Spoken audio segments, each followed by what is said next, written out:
Retomamos, ¿cierto? Respecto de la duración de la actividad, tiene un tiempo aproximado de 60 minutos. ¿Ya? Deben registrar sus consultas en el chat de la aplicación durante el tiempo que dure la exposición, las que serán recogidas por el equipo de acreditación y serán resueltas en orden correlativo en la medida que el tiempo destinado para esta actividad nos lo permita. Quiere decir que en el fondo intentaremos responder la mayor cantidad, pero aquellas que no sean resueltas en el tiempo de la actividad, sí serán respondidas a través de un correo electrónico masivo, ya para que no estén preocupados. Este correo electrónico masivo será a la dirección de correo electrónico que ustedes dejaron registrados en su ficha de inscripción.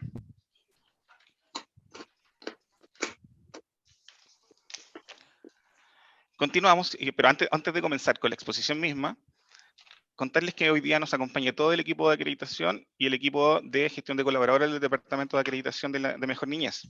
Nos acompañan las abogadas Ana María Williams y Javiera Martínez, quien será nuestra expositora. Nos acompaña también Héctor Oñate, encargado del área de soporte técnico de este webinar. Nos acompaña Sebastián Enríquez, profesional de la Unidad de Gestión y Evaluación de Colaboradores. Y por supuesto nuestra jefa de departamento, Josefina Botecele, quien nos dirigirá unas palabras en esta bienvenida. Muy buenos días a todos y a todas. Un gusto ver a tanta convocatoria. Sabemos que este es un proceso con hartas novedades, con hartos cambios, y nosotros estamos aquí para ayudarlos y lograr que todos ustedes logren acreditarse. Entonces, la idea de este webinar es poder ir despejando todas las dudas que van quedando. Hemos tenido hartos contactos con varios de ustedes a través de las preguntas que nos han hecho al correo, distintas instancias, reuniones que hemos tenido, pero queríamos poder hacer esta instancia más formal, convocando a todos los que están interesados, a todos los organismos colaboradores acreditados que tenemos hoy día y que tienen la obligación de reacreditarse. Vuelvo a reiterar que los micrófonos estén apagados para no interferir en la exposición, y las preguntas al final y a través del chat, en lo posible, por favor, porque si no se corta mucho y por tiempo es muy difícil. Nos encantaría, pero por tiempo es imposible darle la palabra a todos los participantes. Eso para comenzar. Muchas gracias por el tiempo y por estar aquí, y dejo a Javiera Martínez, que nos va a exponer del tema. Buen día a todos, espero que se encuentren bien.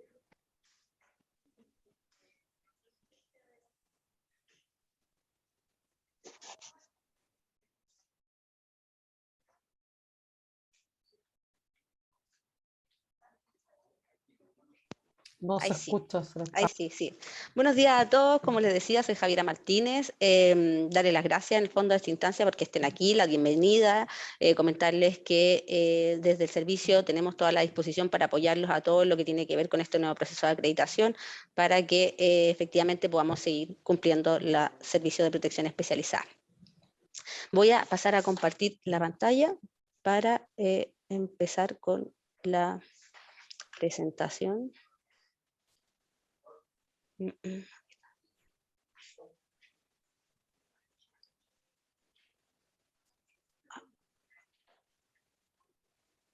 ¿Se visualiza? ¿Y se visualiza? Ok, perfecto. Aquí estamos. Ok, vamos a empezar. Como les dijo mi jefatura, la idea, por favor, es que las preguntas se hagan al final, por un tema de poder ir ordenándonos y también así ir visualizando cuáles se van repitiendo y tener de alguna u otra forma una gestión más eficiente de lo que sea la respuesta. Como ustedes saben, con la inscripción del webinar se les solicitó que por favor pudieran hacer llegar sus preguntas, con lo que en el fondo nos sirvió a nosotros para enfocar la presentación en relación a la mayor cantidad de dudas que se iban repitiendo, digamos, en esta instancia de remisión del formato de inscripción. ¿Se dice bien? Bueno, primero, como contexto, digamos, señalarles que efectivamente el proceso de acreditación en sí tiene un marco normativo, el proceso de acreditación, de manera específica, digamos, más allá del servicio Mejor Niñez, que es esencialmente el que le colocamos aquí en esta lámina. Pueden ver también toda esta normativa en nuestro banner de acreditación en la página del servicio Mejor Niñez. Ahí encontrarán cada una de las normativas que aquí le hemos colocado para que en el fondo puedan tener y comprender mejor el marco, el concepto normativo, digamos, el contexto normativo que rige el proceso de acreditación. No nos vamos a explayar mayormente en eso, en honor al tiempo. Bueno, también partir, damos también de contexto, digamos, con las novedades finalmente que introduce la ley que crea el Servicio de Protección Especializada en relación a lo que acontecía desde el Servicio Nacional de Menores, digamos, desde Sename. En definitiva, la diferencia entre la acreditación que se daba en Sename con la acreditación que se da aquí en Mejor Niñez. El primer punto en relación a eso es señalarles que en Sename las instituciones públicas se acreditan por el solo Ministerio de la Ley, en tanto ahora desde Mejor Niñez todas las instituciones, incluso las instituciones públicas, digamos, también tienen que acreditarse, deben hacerlo. En cuanto al segundo punto, como novedad también de la nueva ley, digamos, que rige Mejor Niñez, señalarles que los coadyuvantes también deben acreditarse, antes no debían hacerlo, y en definitiva es porque deben ajustarse, digamos, a los requisitos y a los estándares como todas las demás instituciones. Hay algún micrófono, parece que está encendido. Bueno, ahí sí, sigamos. En tercer punto, como novedad tenemos que se elevan los estándares, digamos, y se elevan requisitos y estándares mínimos para la acreditación desde el Servicio de Mejor Niñez, como por ejemplo lo que es el modelo de prevención del delito, que va en esa línea, la declaración expresa de las líneas de acción a ejecutar, o de las regiones en las que se desea ejecutar. Bueno, y el tema de acreditar, por ejemplo, como podrán haber visto, y lo vamos a conversar más adelante, la eficaz gestión financiera, etcétera, va en esa línea de elevar los estándares, digamos. Como cuarto punto, se señala lo relativo a la pérdida, digamos, de la acreditación que acontece en Mejor Niñez, a diferencia de lo que sucedía en Sename. Las entidades que se hayan acreditado, si en el plazo de 3 años desde que se adjudicaron una licitación no ejecutan, por eso solo 8 perderán la acreditación y por ende, si quieren ejecutar alguna línea de acción, necesitarán solicitar de nuevo la acreditación. Como quinto punto, tenemos la creación en Mejor Niñez del rol del gestor de colaboradores, distinto a lo que era el gestor territorial, digamos, de la oferta en Sename, y el gestor de colaborador como rol nuevo que se crea en el Servicio Mejor Niñez va a ser el responsable de prestar un acompañamiento permanente y hacer finalmente la contraparte administrativa de los colaboradores acreditados para que puedan lograr una mejora continua del servicio que brindan. Finalmente, decirles que en Sename no existían estándares mínimos de cumplimiento, en cambio ahora desde Mejor Niñez, como bien dijimos, al elevarse los estándares también se crea una matriz de estándares que finalmente viene siendo la operativización que hace por parte de la Subsecretaría de la Niñez, en este caso, del reglamento de estándares, que todos ya me imagino que pueden haber visto o conocen, para determinar el nivel de cumplimiento por parte de los colaboradores de esos mínimos, digamos, como estándar. Claro, implicancias de la no acreditación, señalarles que por regla general, y aquí voy a hacerle caso a mi compañera Anita Williams, que me hace la precisión, por regla general, no existe plazo para la acreditación, porque los registros se encuentran abiertos todo el año, digamos. Sin embargo, hay que tener en consideración que para poder licitar hay que estar previamente acreditado y por ende, para poder ejecutar líneas de acción hay que estar previamente acreditado. Pero sí, decimos por regla general, porque los organismos que se encontraban ejecutando, digamos, que eran colaboradores del Servicio Nacional de Menores, al 1 de octubre del 2021, que fue el momento en que entró en operación el Servicio Mejor Niñez, que no hayan solicitado su acreditación en el plazo de un año, así como también los organismos coadyuvantes, que no soliciten la acreditación dentro del plazo señalado, en virtud del artículo 5 transitorio del decreto supremo número 13, no podrán seguir ejecutando, y de hecho de tener convenios vigentes van a tener que procederse a la revocación de sus convenios. Caso especial sí, y ahí aparece, es lo que acontece con las oficinas de protección de derecho, solo para efectos de ejecutar el programa OPD. O sea, si desearan ejecutar, porque en virtud del artículo 8 transitorio de la ley 21.302, se rigen por la misma normativa que se regían en el momento de crearse. Entonces, a ellas no les sería aplicable, digamos, este proceso nuevo de acreditación, siempre y cuando, insisto, solo quieran trabajar la línea de programa Oficina de Protección de Derecho. Si quisieran las municipalidades, que son en la gran mayoría, no todas, pero la gran mayoría que operan este programa, trabajar otro tipo de programa o desarrollar una línea de acción, digamos, tendrían que sí o sí someterse, digamos, al proceso de acreditación. también, si quisieran en el fondo ejecutar más adelante lo que son las oficinas locales de niñas. ¿Qué líneas de acción puedo ejecutar una vez acreditada? Bueno, todas las que señala el artículo 3 de la ley 20.032 y 18 de la ley 21.302.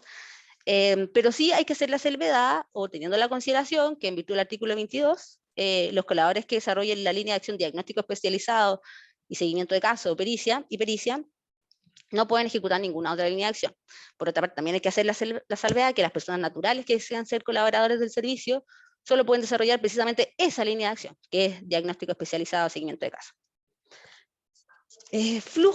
Proceso de acreditación, digamos. La idea aquí para nosotros fue poder darles como una idea, un contexto de lo que es el flujo ideal del proceso de acreditación, explicárselo un poco.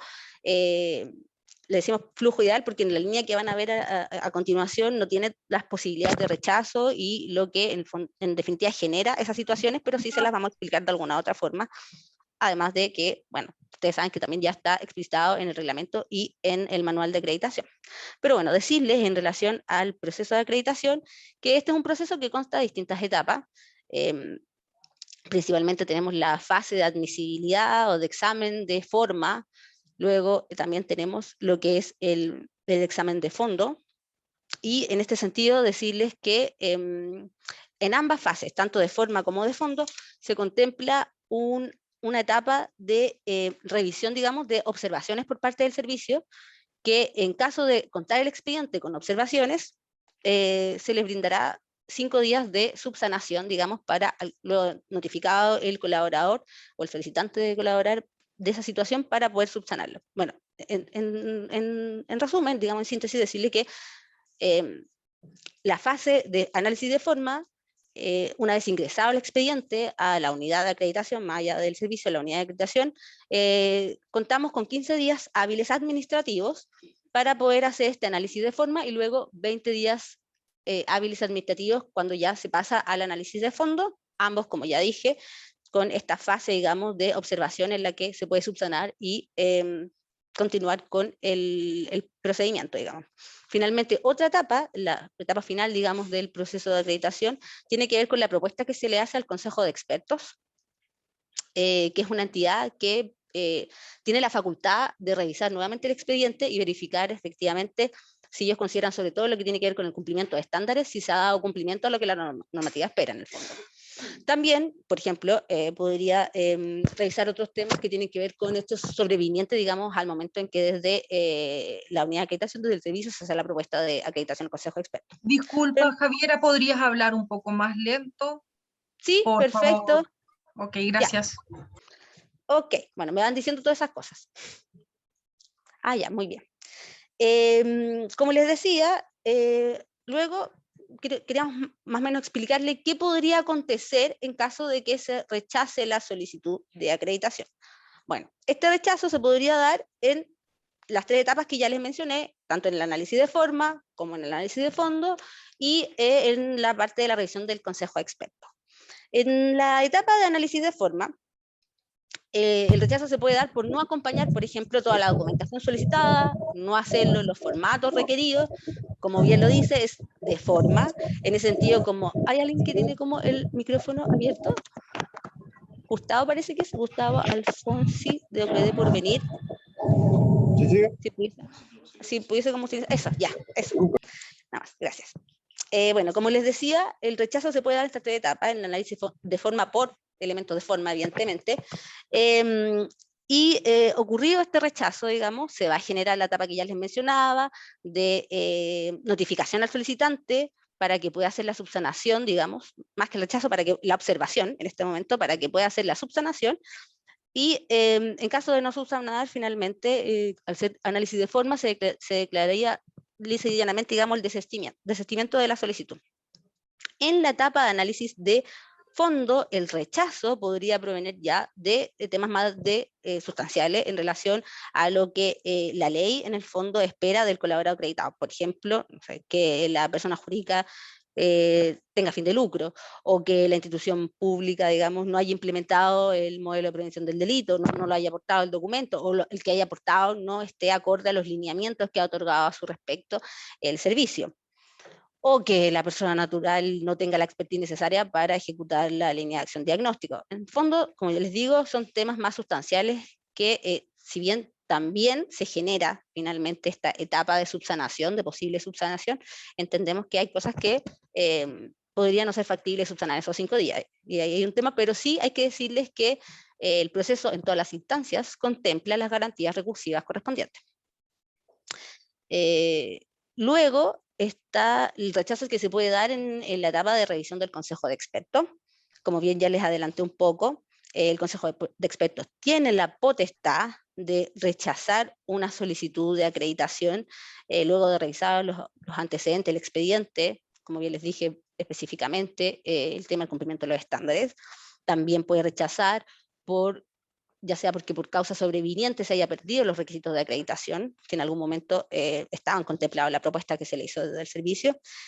Y en ese caso, en caso de rechazo del Consejo de Expertos, procederá, digamos, el recurso de reposición, todas las garantías recursivas, el recurso de reposición y en subsidio el recurso de reclamación ante la directora nacional, ante la eventualidad de que el Consejo de Expertos rechace finalmente ese recurso de reposición. Otra novedad de la que les veníamos comentando tiene que ver con la figura del gestor de colaboradores. Esta figura, digamos, es el responsable, como bien dice ahí, de hacer el acompañamiento permanente y hacer la contraparte administrativa de los colaboradores acreditados, primero tanto para la mantención de los requisitos por los cuales logró la acreditación, como para la mejora continua, digamos, del funcionamiento y la gestión institucional de este colaborador. ¿Cómo hace eso el gestor de colaboradores? Básicamente a través de 3 medios. Primero, que es, como bien dije, apoyando la mantención, es decir, que el colaborador no baje del estadio al menos básico por el cual fue el que logró la acreditación. Luego, lo que hace también es instar a que el organismo colaborador avance de nivel, y eso lo hace a través de las recomendaciones, identificando instrumentos, desarrollando estrategias, brindando formatos que apoyen esa labor, digamos, y finalmente también lo hace haciendo un seguimiento de las recomendaciones que haya dado en relación a la implementación que haga el organismo de esas recomendaciones. Ahí tienen la figura donde se ubica el gestor de colaboradores en la orgánica actual del servicio. Sí, ahí pueden ver que está la división de supervisión, evaluación y gestión, que es la que pertenece a la unidad de acreditación. En esa división está el departamento de acreditación y gestión, y dentro del departamento de acreditación está la unidad de acreditación a la cual pertenecemos, y nuestra unidad prima, por así decirlo, vendría siendo la unidad de gestión y evaluación de colaboradores. Las funciones principales del gestor de colaboradores, primero, está en lo que tiene relación con difundir el proceso de acreditación, en conformidad, digamos, a los lineamientos del servicio. Luego, hacer el acompañamiento a los colaboradores acreditados en la ejecución de los diversos procesos que impactan su gestión institucional. También está el de monitorear la mejora continua del colaborador acreditado y la asistencia en materia administrativa. Finalmente también tiene un rol súper importante lo que tiene que ver con la actualización de la información del registro relativo a la Ley de Entidad Receptora de Fondos Públicos, Ley 19.862. Requisitos de acreditación. Señalar a este respecto que se diferencia en los requisitos de acreditación primero entre personas jurídicas, entendiéndose por tales a las asociaciones de derecho privado, las fundaciones y corporaciones de derecho público y privado, luego a las instituciones públicas, los órganos de la administración del Estado, y finalmente a las personas naturales. Si bien personas jurídicas e institución pública comparten muchos de los requisitos, no son completamente los mismos en atención a la naturaleza jurídica de cada uno. Resaltar aquí también que respecto a los colaboradores que pretendan ejecutar la línea de acción de adopción, se regirán por la normativa relativa a personas jurídicas o institución pública, según lo que ellos en definitiva sean. O sea, más allá de que se les envían, digamos, requisitos como extra o documentación extra, en lo medular sí tienen que dar respuesta, digamos, a lo que es los requisitos solicitados para institución pública o personas jurídicas. Disculpa, Javiera, ¿puedes ¿sí? hablar más lento, que no se te entiende de repente? Ah, ya, ok, voy a dar de hablar más por despacio. favor. Sí, ya me lo dijeron, traté de hablar más despacio, pero parece que se me va igual. Ya.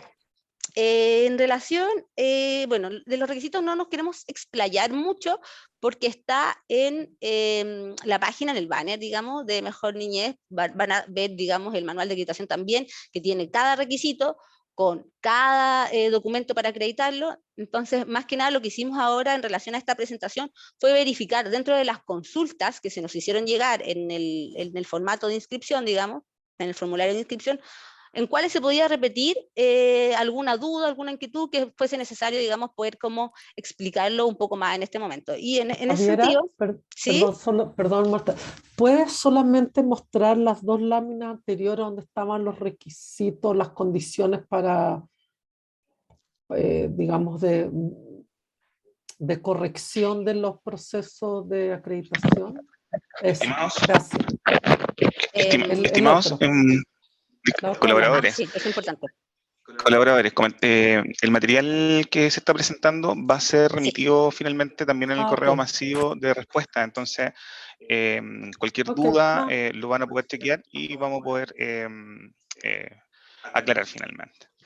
Claro, el material se va a enviar y también se va a subir este webinar y el material a el banner de acreditación. Entonces van a poder tenerlo, digamos, como visualmente a disposición. Dicho esto, claro, lo que estaba diciendo es que solamente en el tema de los requisitos nos vamos a detener en lo que tiene que ver con, en este caso como 3 dudas, que tiene que ver con la consulta que se nos hizo de los títulos debidamente autenticados. Básicamente si servía la legalización ante notario, y sí, en el fondo sirve cualquier documento que dé como fidedignamente certeza, digamos, de su existencia y de su validez, y eso evidentemente contempla la legalización ante notario. Por otra parte, también se nos consultó mucho por la nómina de trabajadores, y en ese sentido decirles que dentro de la nómina que tienen que adjuntar, la idea o lo que se espera es que remitan una nómina con los trabajadores que se relacionen con el servicio Mejor Niñez, con los programas, digamos, de protección especializada.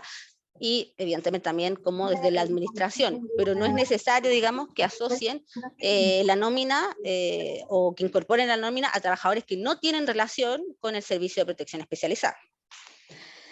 La otra consulta que se repitió bastante era lo que tenía relación con las entregas de los títulos profesionales y técnicos. Y en ese sentido contarles que hay una diferencia que se hace desde la normativa en relación a los organismos que están ejecutando y los que aún no se encuentran ejecutando líneas de acción o programas. En sentido, los que se encuentran ejecutando efectivamente tienen que remitir los títulos profesionales y técnicos más la declaración jurada de que entregaron al momento de solicitar la acreditación todos estos títulos, y también la declaración jurada, que ahí la podrán ver en el formato que se acompaña en los documentos, en el banner, contiene la declaración de que van a informar cualquier cambio que se produzca dentro de 30 días. En cambio, en los casos de organismos colaboradores que no se encuentran acreditando, ellos solo tienen que acompañar la declaración jurada de que cuando se adjudiquen un proyecto, van a acompañar, digamos, esa documentación y van a comunicar, digamos, cualquier cambio que acontezca dentro de 30 días, al igual que en los que están ejecutando. Disculpe, Javiera, ¿Sí? buenos días. Mira, una consulta referente a esto de la acreditación. Nosotros somos un organismo... Disculpa, Disculpe, colaboradora. ¿Sí? Hola, ¿cómo está? Lo que Bien, pasa es que agradecemos la consulta. Efectivamente, al principio de la actividad entregamos una orientación respecto de poder disponer de la consulta en el chat para poder rescatarla y aunar las otras consultas que están haciendo los compañeros colaboradores en función de la cantidad y el volumen de información que tiene la presentación. Entonces, rogaríamos que por favor a través del chat nos hicieras la consulta y en su defecto al final eventualmente pudiésemos tener un espacio para poder aclarar algo que no quede lo suficientemente claro. Ok, gracias. Okay. Gracias. Bueno, se siguiendo presentación, ¿cierto? Sí, ya. Estándares de acreditación y modelo de prevención. ¿Por qué colocamos estos conceptos unidos, digamos, en esta lámina? Y es principalmente porque los estándares, se van a poder dar cuenta, o se habrán podido dar cuenta a lo mejor de la lectura de los documentos y también de lo que vamos a hablar, se cumplen, digamos, con el cumplimiento de los lineamientos ya brindados por el servicio. Y eso, como les digo, va a quedar graficado más adelante. Los estándares de acreditación son las condiciones mínimas, digamos, con las que se debe contar por el organismo colaborador al momento de presentar su solicitud de acreditación. Las personas jurídicas y las instituciones públicas deben dar cumplimiento a los mismos estándares, no así las personas naturales, que finalmente por su naturaleza jurídica tiene que dar cumplimiento a todos los estándares. Aquí se los nombramos. En el caso de personas jurídicas e instituciones públicas, los estándares son capacidad administrativa suficiente, equipo interdisciplinario, proceso estandarizado de reclutamiento, condiciones de bienestar ocupacional, instrumentos propios de supervisión, probidad y transparencia, mientras que en persona natural, profesional especializado para la prestación del servicio, condiciones también de bienestar y cuidado, probidad y transparencia que se repiten. Matriz de cumplimiento de los estándares de acreditación. Aquí comentarles que desde el servicio, en razón de lo que señala el artículo 18 del reglamento de estándares, se señalaba la obligación que había desde la Subsecretaría de la Niñez. A ver si alguien... Ahí sí, ya, ok. Desde la Subsecretaría de la Niñez de dar una bajada, digamos, al reglamento, al decreto supremo número 5 de la matriz de cumplimiento, para efectos de poder medir el grado de la forma de cumplimiento de los colaboradores acreditados de los estándares que se les está exigiendo. La matriz contenida finalmente en esa resolución efectivamente aterriza los estándares y establece 3 niveles o estadios de cumplimiento, digamos. Vale decir, de una forma gradual, que podrán revisarla, establece la forma en que el organismo colaborador va dando cumplimiento a estos estándares. Aquí en la lámina, y que como bien les dijimos en su momento, va a ser puesta a disposición de todos ustedes, verán que está hipervinculada, digamos, la matriz de cumplimiento con el... ahí lo apreté y no sé si se logra visualizar, pero efectivamente se ve. Sí. Yo lo tengo negro. ¿No? Sí se ve la lámina. Ah, ya, pero no se ve. Ya, bueno, lo que pasa es que tenía hipervinculada finalmente la... ya, así. No se ve el hipervínculo Ahí porque sí. es otra lámina. Tal cual. Ya, ahora sí, en el fondo le quería mostrar que desde el 11 de marzo, está en el diario oficial, la matriz de la resolución exenta, digamos, que aprueba la matriz para la determinación del cumplimiento de los estándares, y ahí podrán visualizar, digamos, 3 niveles en los que se cumple o se daría cumplimiento, digamos, a los estándares. A ver, si te dan cuenta, ahí voy a voltearla. ¿Se ve? Claro. Ahí, por ejemplo, pueden ver el estándar, digamos, o los estándares replicados para personas jurídicas e instituciones públicas, y el número 1, que sería estándar de capacidad administrativa suficiente y gestión adecuada de recursos. Pueden ver la descripción de cada nivel, básico, adecuado y sobresaliente, con el verificador de cada nivel, en el fondo. Y ahora quiero volver a la lámina un poco para explicar lo que estaba explicando.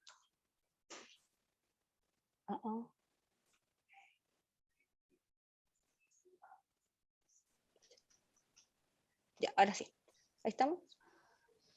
¿Está en formato de presentación? Ahí sí.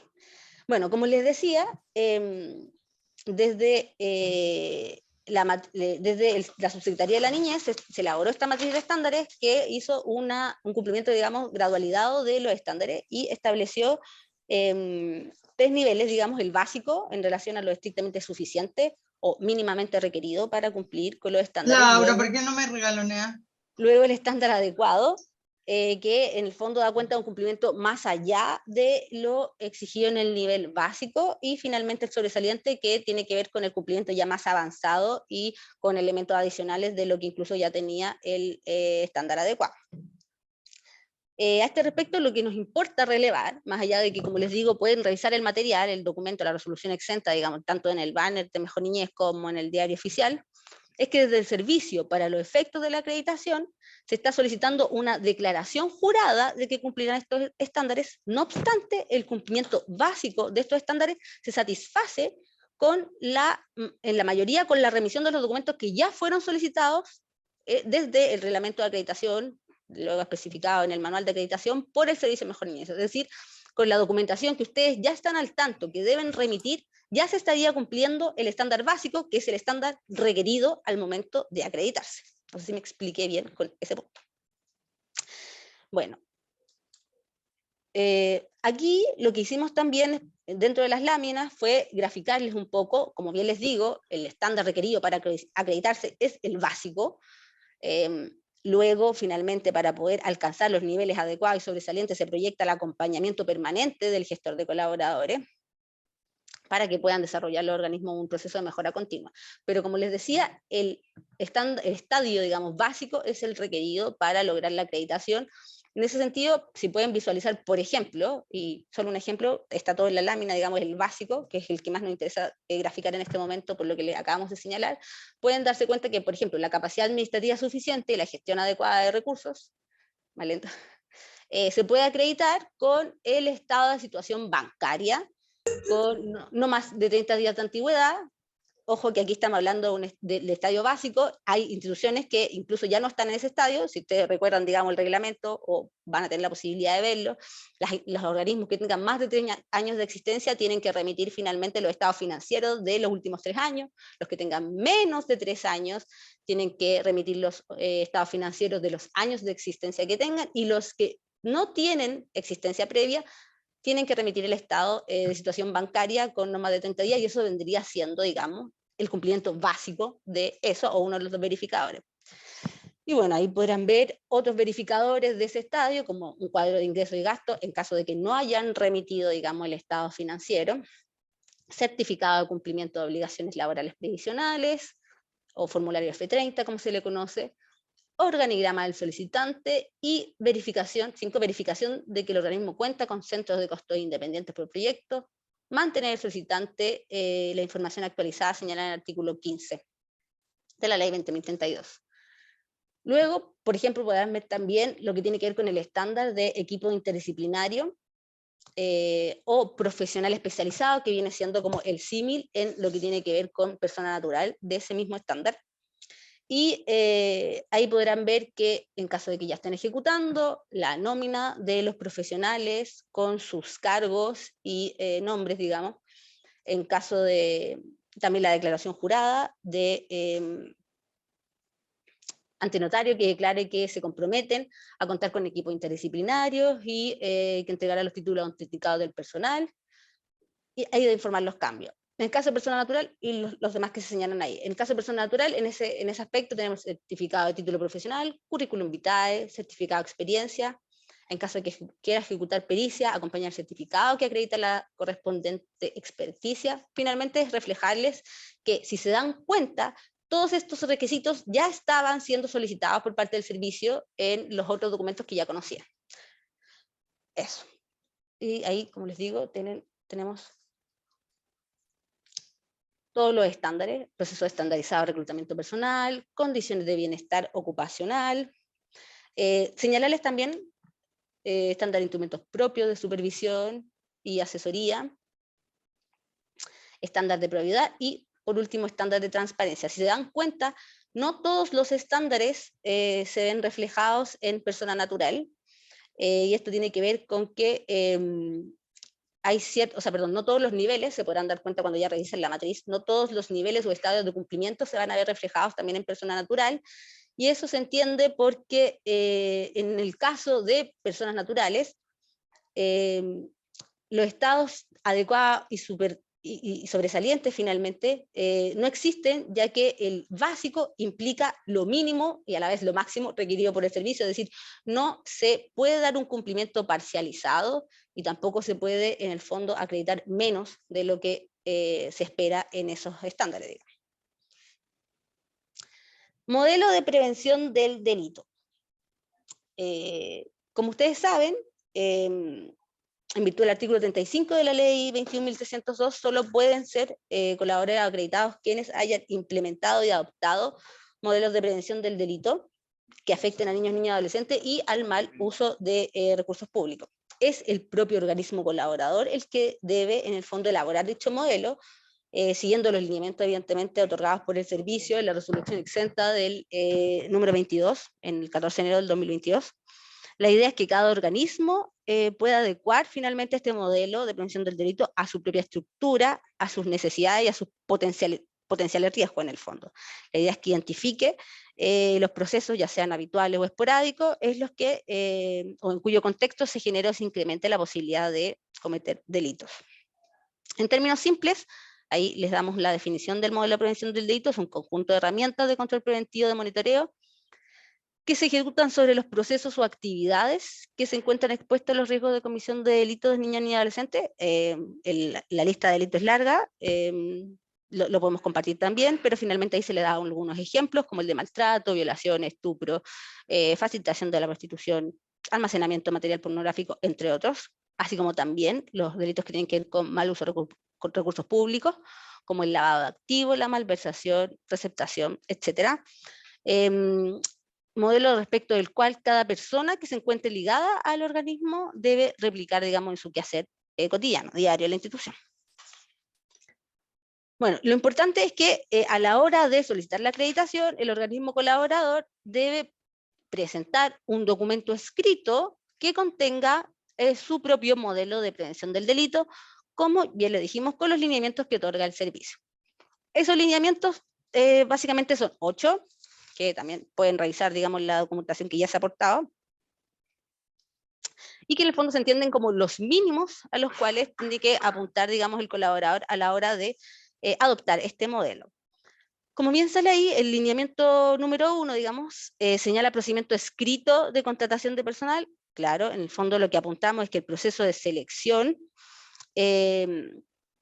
además de estar escriturado, refleje un proceso objetivo, estandarizado, y que vele porque los trabajadores reclutados finalmente por el colaborador cumplan con la experticia técnica y la idoneidad moral requerida por la ley, ya sea porque vayan a desempeñar funciones esporádicas o habituales, digamos.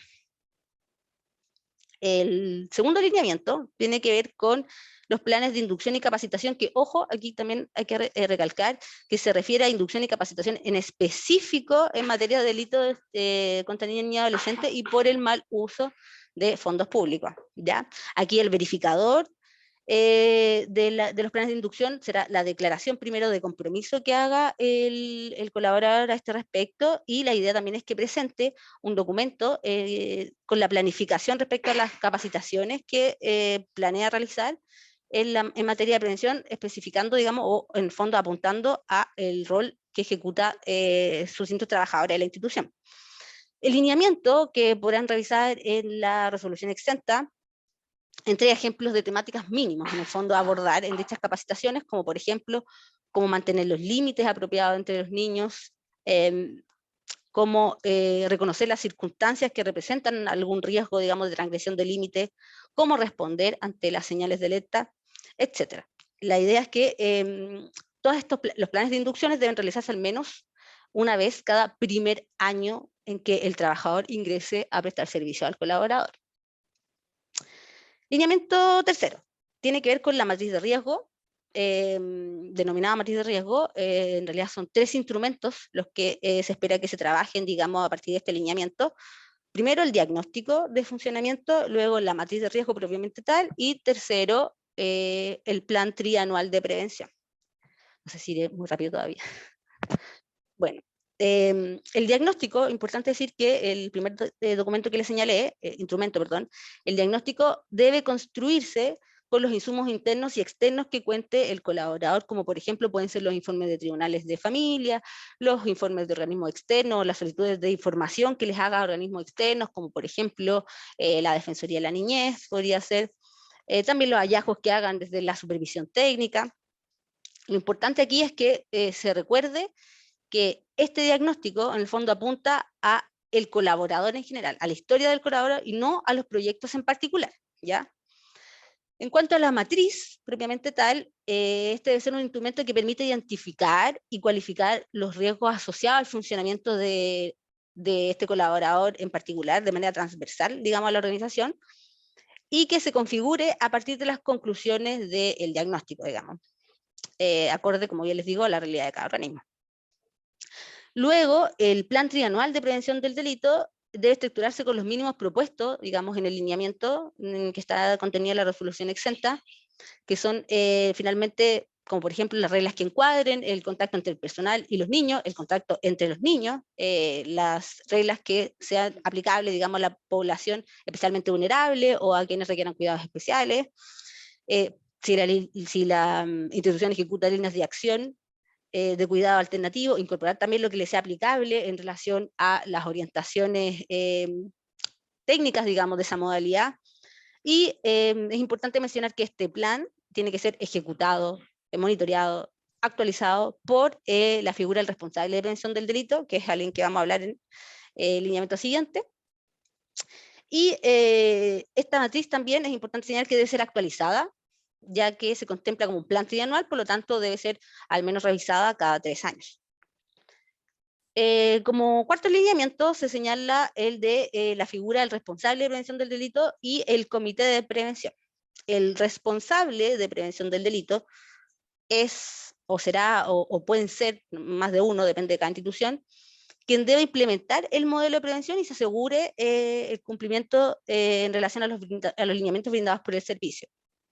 Estos lineamientos, digamos, o estos mínimos, digamos, de las actividades que debe ejecutar el responsable de prevención del delito a la hora de cumplir su función, están pormenorizadamente contenidas, digamos, en el documento de la resolución exenta que aprueba el modelo de prevención, pero más que nada tiene que ver con coordinar que las distintas áreas del organismo cumplan con los procedimientos y las directrices de prevención y confeccionar el plan trianual, confeccionar el resumen, que podrán ver ahí también que deben hacer del plan trianual para luego socializar, digamos, entre los trabajadores de la institución, documentar, resguardar la evidencia que sea relativa a sus actividades de prevención, etc. No es necesario que se contrate, digamos, un profesional específico para esta función, si es que el organismo, como muchos ya lo hacen, cuentan dentro de sus filas, digamos, con una persona que cumpla, un funcionario que cumpla este rol de estar finalmente monitoreando y viendo la no comisión de o riesgo de delito. Entonces, eso es necesario también dejarlo claro en este momento. En cuanto al comité de prevención, este será el responsable de vigilar o supervigilar las actuaciones que tenga el responsable de prevención del delito y al igual que el responsable, puede que finalmente ese rol ya esté asumido, digamos, por ejemplo, por el directorio de la institución, y en ese caso no es necesario, digamos, que lo conformen, simplemente que declaren que ese rol lo cumple, digamos, el directorio. Ahora, si no tienen esa función en su directorio, claro, efectivamente tendrían que conformar un comité, propiamente tal, digamos, y que esté compuesto al menos por 2 personas y que una de ellas sea un miembro del directorio. Eso es importante. Lineamiento 5. Canales de denuncia. Bueno, en relación a los canales de denuncia, señalar que el colaborador, lo que se espera, digamos, del servicio es que el colaborador declare los mecanismos con los que cuenta para recoger las observaciones, las denuncias, los reclamos de manera directa o anónima, digamos, tanto de los niños, niñas, adolescentes, como de sus familias o adultos responsables, de los trabajadores de la organización, y en general, incluso de cualquier tercero que quiera realizar, digamos, una denuncia, que tome conocimiento de un hecho que quiera denunciar. Lo importante es que en este lineamiento finalmente debe tenerse en consideración lo señalado por la resolución exenta número 155, que viene siendo la continuación de la circular 5 que tenían en Sename, para poder, digamos, implementar este lineamiento. Me salté uno, que es la comisión ética. Bueno, el lineamiento de la comisión ética, en el fondo apunta a que las organizaciones, digamos, declaren la existencia de una comisión ética, que sea una entidad consultiva, digamos, colegiada, interdisciplinaria, que vele porque las actividades de cuidado, evaluación, acompañamiento, intervención, se desarrollen en base a los valores éticos de la institución y al derecho internacional de los derechos humanos de la niñez, junto con la mejor evidencia disponible, digamos, en la temática. La idea es que esa comisión asesore a la institución frente a las denuncias que requieran adoptar decisiones éticas, como podría ser, por ejemplo, la desvinculación de trabajadores, ordenar investigaciones internas, tomar decisiones de bioética, intervención técnica, entre otras. Lo importante es señalar que no requiere ser permanente, ni en tiempo ni en conformación. Basta que la administración determine en el fondo, generación o presencia ad hoc a la situación, en qué situación va a tener que conformarse esta comisión. Y una vez presentada la opinión de esta comisión, las personas podrán retornar, digamos, a sus funciones habituales. Lineamiento número 7, canales de información. Apunta a que la organización debe declarar la forma en que va a entregar de manera periódica, tanto a los niños, niñas y adolescentes, a las familias y adultos responsables, información adecuada o herramientas que le permita abordar o prevenir abuso, maltrato, cualquier tipo de delito que se pueda cometer a su respecto. Esto, evidentemente, conforme al público destinatario. No es lo mismo la forma de llegar a un niño, que a un adolescente, o bien también a un adulto, digamos. La idea es que esta información incluya los elementos mínimos que también se les brindaron en la resolución exenta que aprueba el modelo de prevención del delito, como los límites y los comportamientos aceptables entre empleados y niños, o entre ellos, qué hacer en caso de transgresión, las consecuencias, digamos, de que no se respeten esas reglas, etcétera, que, como les digo, pueden encontrarlo más pormenorizadamente en la resolución exenta. Finalmente, tenemos el lineamiento número 8, sistema de supervisión y gestión. Esto apunta a que la organización solicitante cuente con un sistema de supervisión del modelo que sea socializado entre sus trabajadores mediante la actividad del responsable de prevención del delito, el que diseñe estrategias para garantizar la adecuada implementación del modelo, incluyendo la adopción y el cumplimiento de la normativa interna del servicio, contenida en las circulares o resoluciones exentas que se remitan, y orientaciones técnicas también. Y de ello finalmente va a depender la posibilidad de implementar las mejoras del modelo. Por ende, que se asegure la mejora del funcionamiento de la institución y el impacto correlativo, digamos, en el servicio, la calidad del servicio que se le brinda a los niños, niñas y adolescentes. Listo. Aquí tenemos en esta gráfica, digamos, o si han tenido la posibilidad ya de revisar la normativa que rige el proceso de acreditación, específicamente el decreto supremo número 5 o la resolución exenta número 22, que aprueba el modelo de prevención, además de lo que hemos venido diciendo aquí, sobre todo al principio, se pueden dar cuenta que los estándares de acreditación y el modelo de prevención están fuertemente ligados, al punto que gran parte de los estándares de acreditación se cumplen o se satisfacen con el cumplimiento de los lineamientos del modelo de prevención. Por ejemplo, aquí en el fondo lo queremos graficar. El estándar de capacidad administrativa suficiente y gestión adecuada de recursos finalmente se aplica indirectamente o directamente a todos los lineamientos y, claro, se complementa con la solicitud de los estados financieros y la solicitud de situación laboral de la institución. En cuanto al equipo interdisciplinario, el lineamiento que satisface ese estándar es lo contenido o lo ya conversado en relación al lineamiento número 1 y número 2. Luego, lo que tiene que ver con el proceso estandarizado de reclutamiento, si se dan cuenta, es todo lo que se trabajó en el lineamiento 1. Las condiciones de bienestar ocupacional, ahí aplican elementos del lineamiento número 1, del número 2 y del número 3, que ya les mencioné. La probidad también es transversal, se aplica directa o indirectamente, digamos, a todo. Y la transparencia específicamente encuentra como cobijo lo que tiene que ver el lineamiento número 8 en particular, pero es relativo a la obligación de mantener disponible y actualizada la información y la accesibilidad a la información, digamos, en su página y dar cumplimiento, digamos, lo que era ya la normativa de la ley 20.032 de Sename, digamos, el artículo 15 de la ley 20.032. Eso, en definitiva, es la presentación y ahora podríamos pasar a la fase de consultas más específicas. Gracias.